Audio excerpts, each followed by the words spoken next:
அபிரகாமுக்கு கொடுத்த ஆசீர்வாதத்தை போல் தேவன் அந்த குடும்பங்களை கொடுக்க வல்லவராக இருக்கிறார். இருக்கிற கூப்பி தேவனுடைய மகனை இன்னும் பலப்படுத்த தேவன் சத்தியத்தில் வரவேற்க அவர் கிதியோன் இன்ஸ்டியூட்டில் தேவன் இன்னும் ஆண்டவரே சத்தியம் தெரியாத இடங்களில் தன்னுடைய வேதங்களை ஆண்டவரே விநியோகிக்கத்தக்கதாய் தேவன் உதவி செய்வார். அன்பாய் அவரை கடந்து வருகின்ற நம் திருச்சபை சார்பாக வரவேற்கிறேன். தேவன் செய்திருக்கிறேன். ஆமென். Praise the Lord.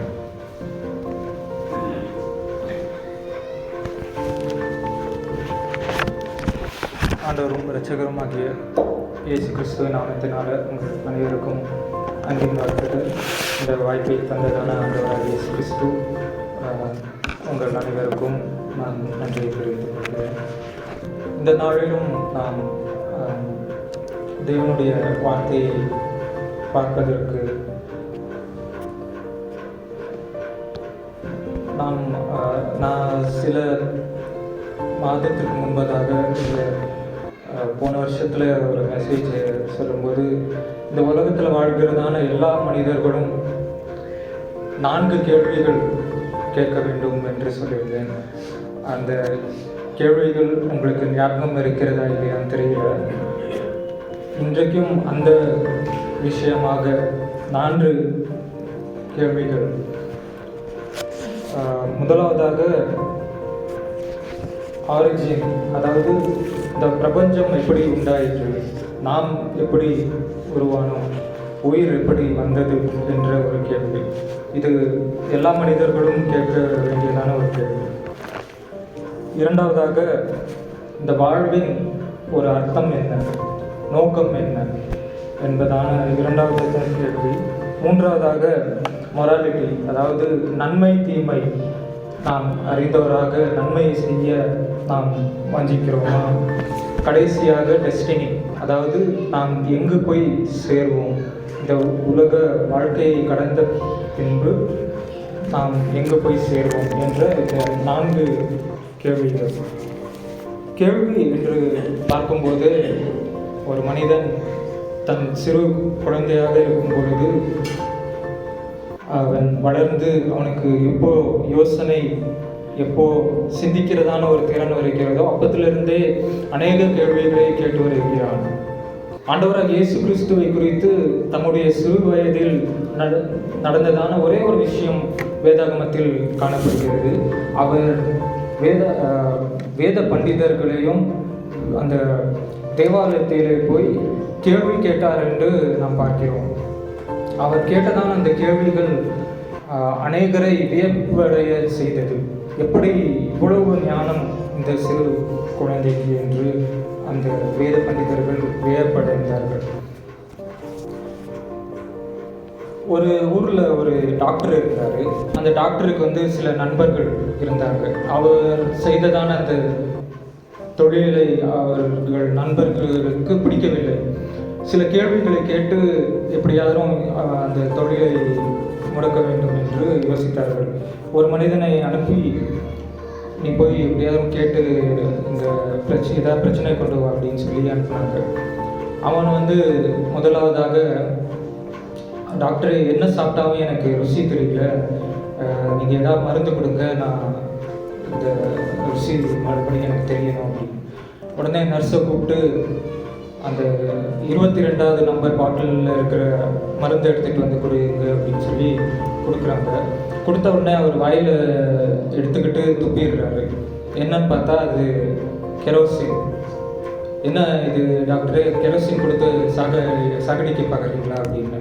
உடனே டாக்டரு மகிழ்ச்சி, உங்களுக்கு வந்துருச்சு, அந்த ருசிப்பு தன்மை வந்துருச்சு.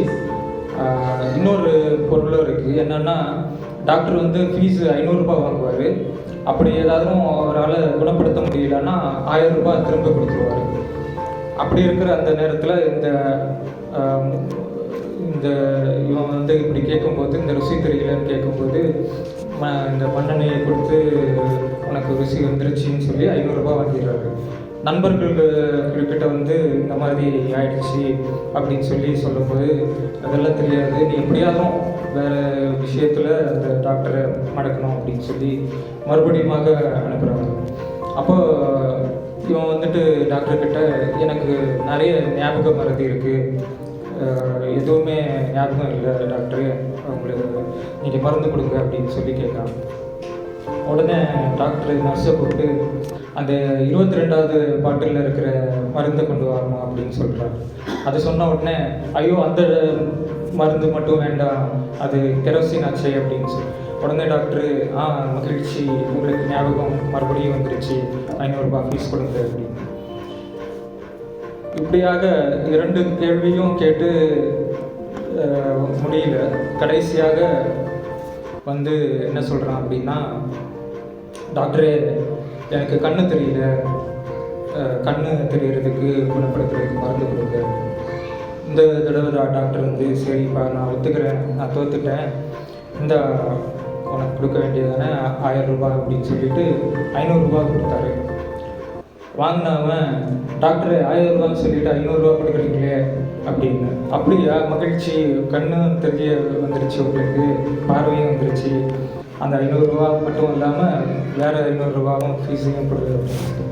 இப்படி தான் ஆண்டவராக இயேசு கிறிஸ்து இந்த உலகத்தில் வாழும்பொழுது அவர் செய்ததான அற்புத அதிசயங்களை பார்த்து வியப்படைந்ததான பரிசேயர்கள், வேத பண்டிதர்கள் அவரிடம் வந்து நீ எந்த அதிகாரத்தில் இதை செய்கிற அப்படின்னு சொல்லி ஆண்டவரிடம் கேட்டாங்க.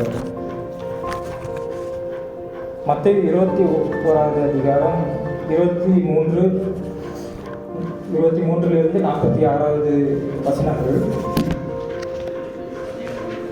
21 மத்தேயு 21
இப்படியாக சிறு குழந்தைகளில் நாம் கேட்கும்போது நமக்கு இந்த விடை தெரிய வேண்டும் என்பதற்காக, இல்லை ஒரு விஷயம் தெரியாது அதை தெரிஞ்சுக்கணுன்றதுக்காக நம்ம கேள்வி கேட்போம்.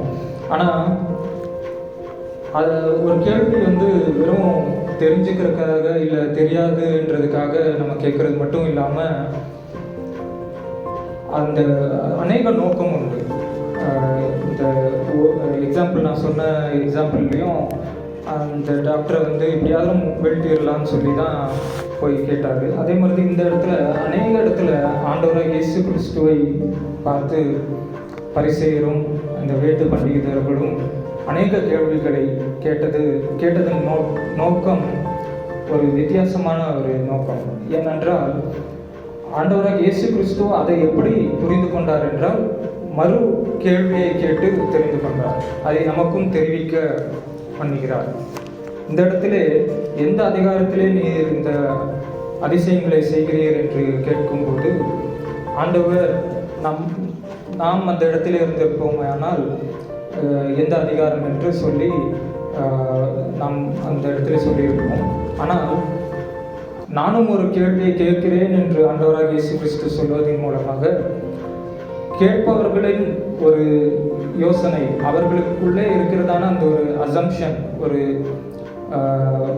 அவர்கள் கேட்பதற்கு முன்பதாகவே ஒரு நிர்தாரத்தோடு அல்லது ஒரு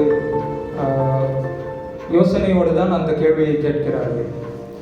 அப்படி இருக்க ஆண்டவராக இயேசு கிறிஸ்து யோவானை குறித்து அவர் எப்படியாக இந்த சுவிசேஷத்தை சொல்கிறார், பரலோகத்திலிருந்து வந்த ஆவியானவரின் கிருபையாலா இல்லை மனிதர்களின் இந்த ஒரு கிருபையாலா என்று கேட்கும்போது அவர்கள் மறுபடியுமாக சென்று யோசிக்கிறார்கள். நாம் இப்படி சொன்னால் ஆண்டவர் என்ன சொல்லுவார், மறுபடியும் மனிதர்களின் மூலமாக என்று சொன்னால் அவர் என்ன சொல்வார் என்று அவர்களுக்குள்ளேயே பேசிக்கொண்டு கடைசியாக வந்து எங்களுக்கு தெரியாது என்று சொல்கிறார்கள்.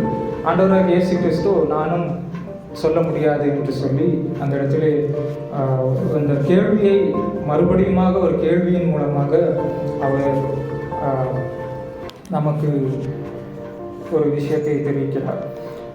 ஆண்டவராகிய இயேசு கிறிஸ்துவை பார்க்கும் பொழுது யோவான் 1வது அதிகாரம் 1வது வசனத்திலே 3 விஷயங்கள், ஆதியிலே வார்த்தை இருந்தது, வார்த்தை தேவனிடத்தில் இருந்தது, வார்த்தை தேவனாக இருந்தது என்று பார்க்கிறோம். இந்த இடத்துல ஆதியிலே என்று இல்லாமல் இருந்தால் ஆண்டவரை குறித்ததான அவர் எப்போது வந்தார் அல்லது சிருஷ்டிக்கப்பட்டாரா என்று கேள்வி வந்துவிடும். அதனால்தான் ஆதியிலே தேவன் இருந்தார். ஆங்கிலத்திலே இன்னும் அதிசயமாக கரெக்டாக கொடுக்கப்பட்டிருக்கும். இந்த பிகினிங் வாஸ் த வேர்ல்ட், அதாவது அவர் முதலாவதாகவே இருந்தார் என்று சொல்லக்கூடியதான ஒரு வார்த்தை. அடுத்ததாக அவர் தேவனிடத்தில் இருந்தார், எந்த இடம் என்பதும் குறிப்பிடத்தக்கதான ஒரு விஷயம். அடுத்ததாக அவர் யாராக இருந்தார், தேவனாகவே இருந்தார் என்று சொல்லக்கூடியதான அந்த விஷயம். இந்த 3 விஷயமும் ஆண்டவராக இயேசு கிறிஸ்துவை குறித்து அவரே ஜீவனுள்ள தேவன், அவரே திருத்துவத்தின் ஒரு பகுதியாக தேவகுமாரனாக இருக்கிறதான நித்திய தேவனாக இருக்கிறதான தேவன் என்பதை தெரிவிக்கிறது. அது மட்டும் அல்லாமல் இந்த கேள்விகள் எதற்கு கேட்கப்படுகிறது என்று நாம் பார்ப்போமானால், ஆதியாகமத்திலே முதலாவதாக பாவம் செய்ததான ஆதாமை பார்த்து தேவனுக்கு எல்லாம் அறிந்ததான தேவன், அவருக்கு எந்த ஒரு விஷயமும் தெரியாமல் இருக்க வாய்ப்பில்லை. ஆதியாகமம் 3:9 வசனத்தில்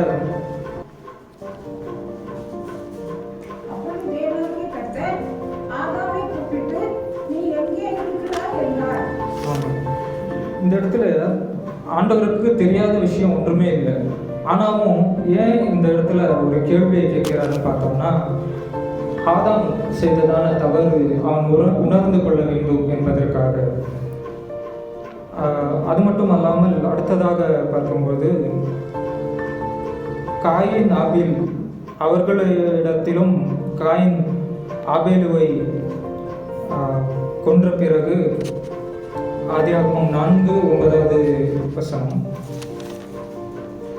கர்த்தர் காயினை நோக்கி உன் சகோதரனாகிய ஆபேல் எங்கே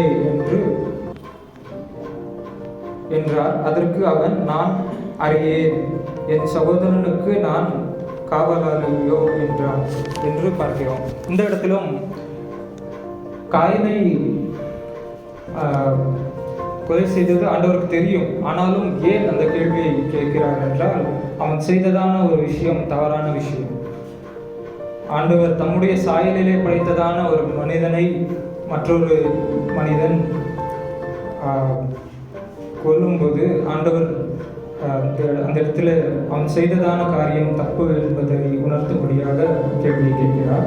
அது மட்டும் அல்லாமல் ஆண்டவருக்கு எல்லாம் தெரியும், நம்முடைய பெயர், நம்முடைய எல்லா விதமான விஷயமும் தெரியும். ஆனாலும் ஆதியாகமம் 32, 27, 28 வசனங்களை பார்க்கும்போது,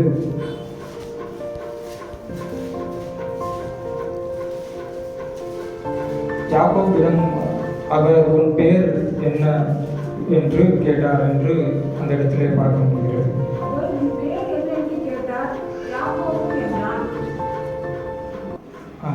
அடுத்த விஷயம்,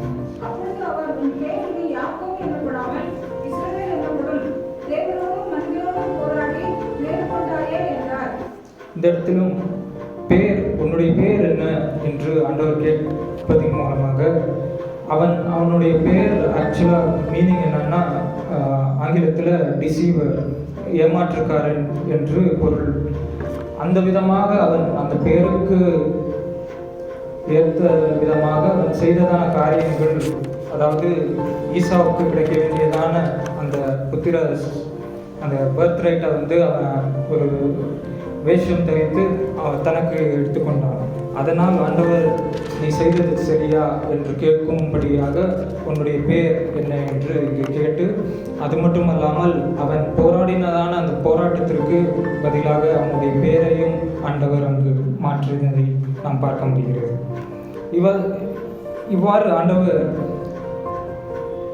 எவ்விதமாக கேள்வியின் மூலமாக நமக்கு அநேக விஷயங்களை நமக்கு தெரிவிக்கிறார் என்று பார்க்கிறோம்.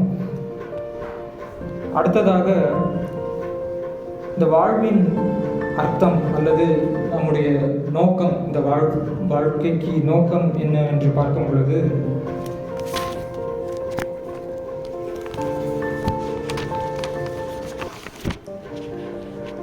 லூக்கா 18:18 வசனங்கள். லூக்கா 18வது அதிகாரம் 18 30 வசனம்.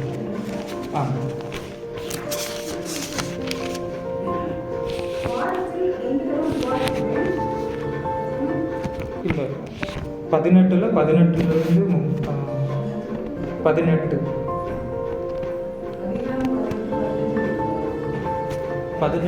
18. அப்பொழுது தலைவன் ஒருவன்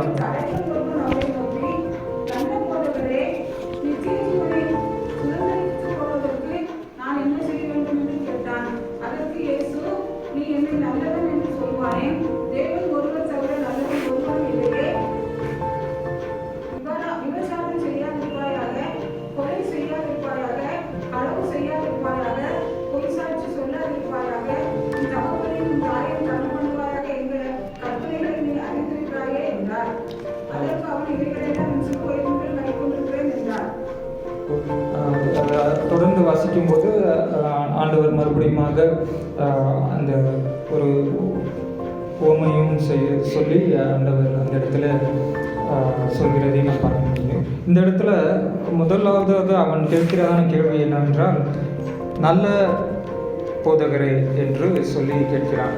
இந்த இடத்திலும் அவனுக்குள்ள இருக்கிறதான ஒரு யோசனை என்னவென்றால், தன்னுடைய நற்கிரியைகளினால ஒருவன் நல்லவனாக அறிவிடுவான் என்ற ஒரு நம்பிக்கை. அதை உடைக்கும்படியாகத்தான் ஆண்டவராகிய இயேசு கிறிஸ்து இந்த இடத்தில் 19வது வசனத்தில், அதற்கு இயேசு, நீ என்னை நல்லவன் என்று சொல்லுவானே என்று ஒரு கேள்வியை கேட்கிறார்.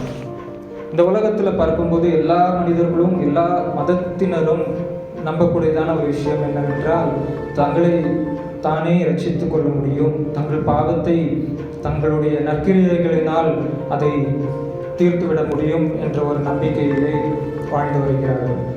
இந்த பணக்காரனும் இந்த இடத்துல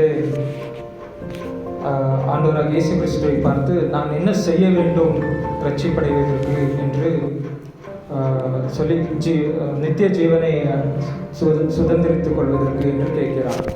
ஆண்டவராகிய இயேசு, தேவனே அல்லாமல் வேறு யாரும் நல்லவர் அல்ல, நீ என்னை தேவன் நல்லவர் என்று சொல்லியிருப்பாயானால் நான் உனக்கு சரியான ஒரு பதிலை சொல்லியிருப்பேன். ஆனால் இந்த கட்டளைகளை கீழ்ப்படி என்று சொல்வதற்கு காரணமும், ஒரு மனிதனாலும் எல்லா கட்டளைகளையும் எப்பொழுதும் பின்பற்ற முடியாத காரணம்.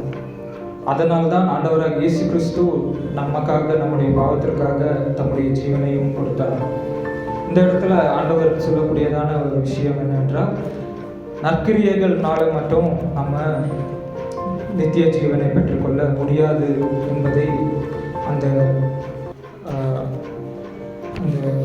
ஒரு தலைவன் அப்படியாக ஒரு யோசனை கொண்டிருந்ததான அந்த தலைவனுக்கு மறுபடியுமாக ஒரு கேள்வியை கேட்டு, நீ என்னை நல்லவன் என்று சொல்வானே என்று ஒரு கேள்வியின் மூலமாக இந்த இடத்திலும் நமக்கு தெரிவிக்கிறார். அடுத்ததாக மார்க் 12:12வது வசனம்.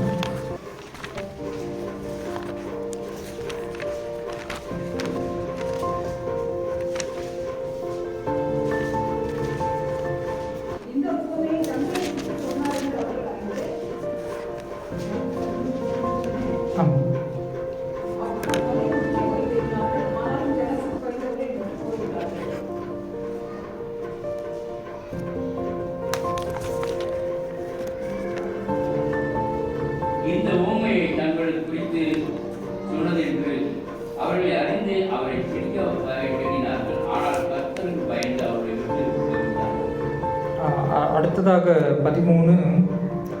அவர்கள் பேச்சிலே அவரை அகப்படுத்தும்படிக்கு பரிசேயரும் விரோதியரும் சிலரை அவருக்கு அனுப்பினார்கள்.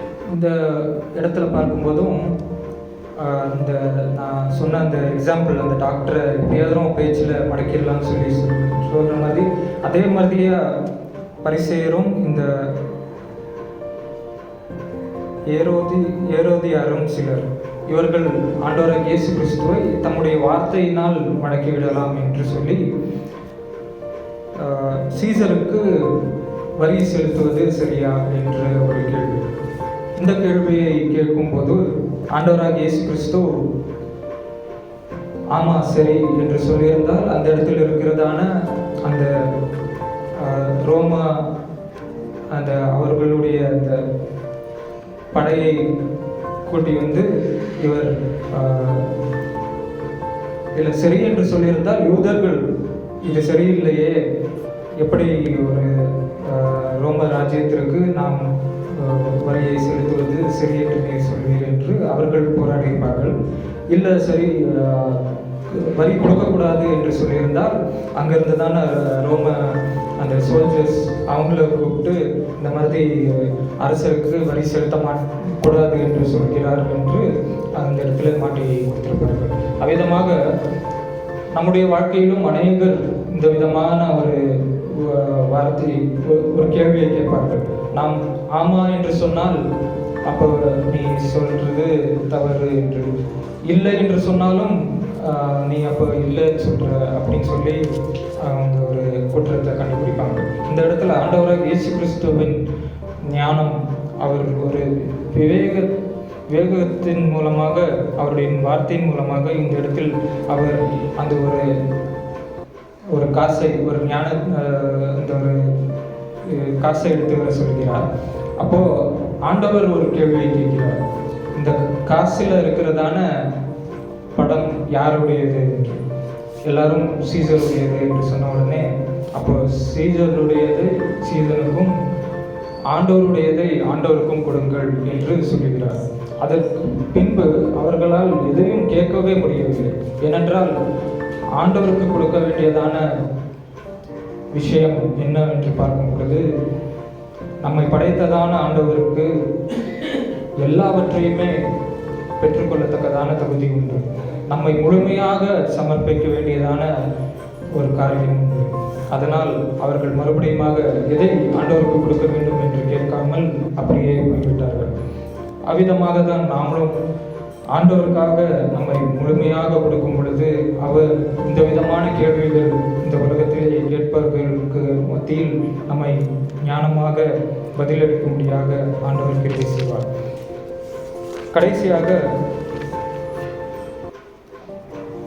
யோவான் 14வது அதிகாரம் 5, 6, 7வது வசனங்களில் நமக்கு தெரிந்த தோமா ஆண்டவராக இயேசு கிறிஸ்துவை பார்த்து ஒரு கேள்வி கேட்கிறார். அதற்கு ஆண்டவராக இயேசு கிறிஸ்து, நானே வழியும் சத்தியமும் ஜீவனுமாக இருக்கிறேன் என்ற ஒரு வார்த்தையை சொல்கிறார். 5வது வசனத்திலே தோமா அவரை நோக்கி, ஆண்டவரே, நீர் போகிற இடத்தை அறியோமே, வழியை நாங்கள் எப்படி அறிவோம் என்றார். அதற்கு இயேசு, நானே வழியும் சத்தியமும் ஜீவனுமாய் இருக்கிறேன், என்னை இல்லாமல் ஒருவனும் பிதாவினிடத்தில் வரான் என்று சொல்லக்கூடியதான இந்த ஒரு விஷயம். 2 நபர்கள் ஆஸ்திரேலியாவிலிருந்து இங்கிலாந்துக்கு போக வேண்டியதான ஒரு நேரம். அவர்கள் அந்த படகிலே போய்கொண்டிருக்கிறார்கள். போகும்போது மதுவை அதிகமாக எடுத்துக்கொண்டார்கள். 2 பேரும் எடுத்துக்கொண்ட அந்த ஒரு நேரத்தில் ஏதோ ஒரு இடத்துல படகு போய் நின்று இருக்கு. அவங்களுக்கு எங்கே இருக்கும்னு தெரியல.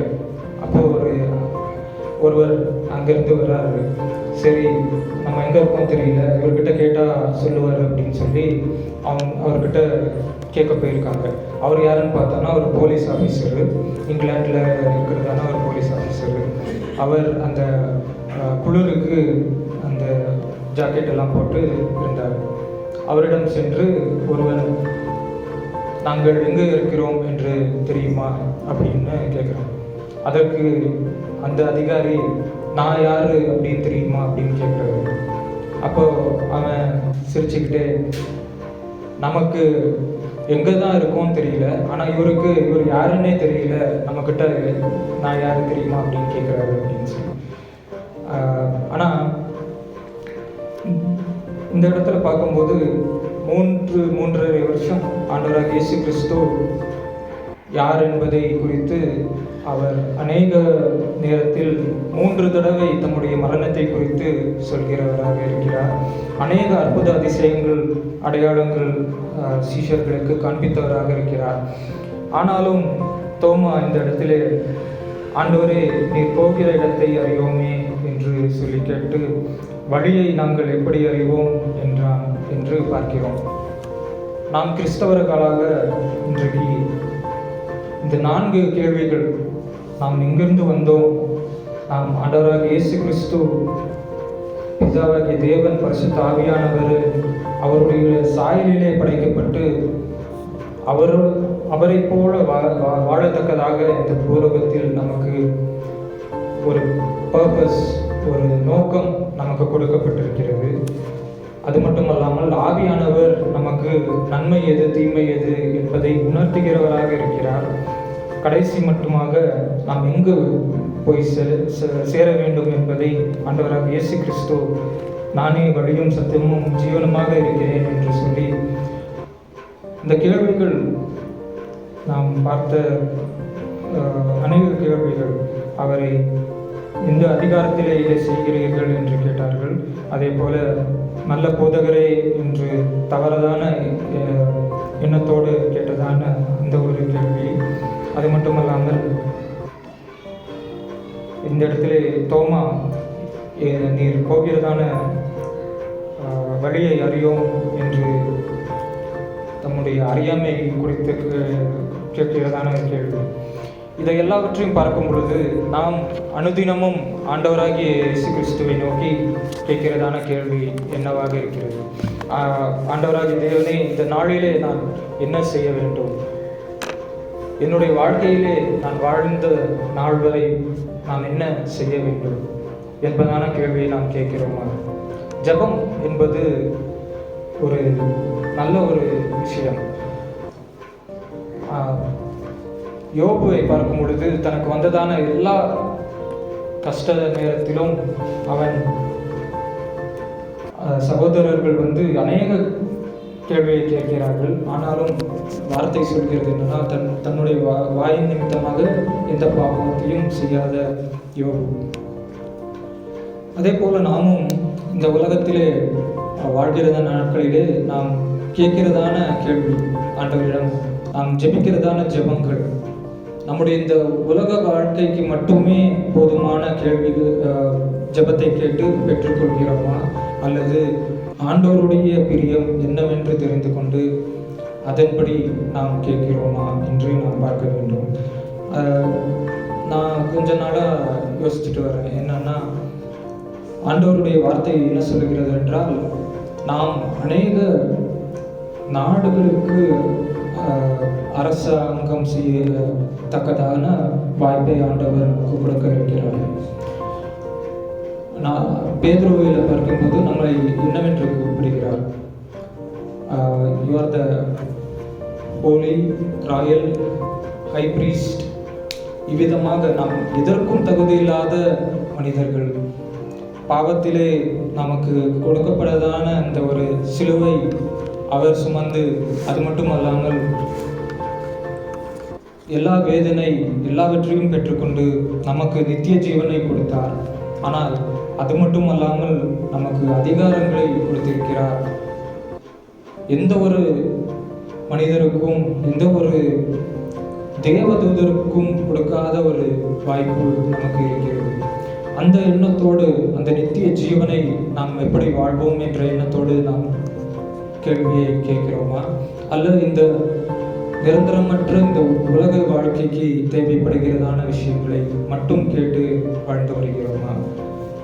அப்படி வாழாமல் நித்திய ஜீவனை குறித்து ஆண்டவரிடம் கேட்டு பெற்றுக்கொள்ள வேண்டியதான நாம் எப்படி செய்ய வேண்டும், எப்படி அவருடைய சித்தத்தை செய்ய வேண்டும் என்றும் கேட்டு அவருடன் பலனை பெற்றுக்கொள்வோமா என்று நாம் நம்மை ஆராய்ந்து பார்க்க வேண்டியது.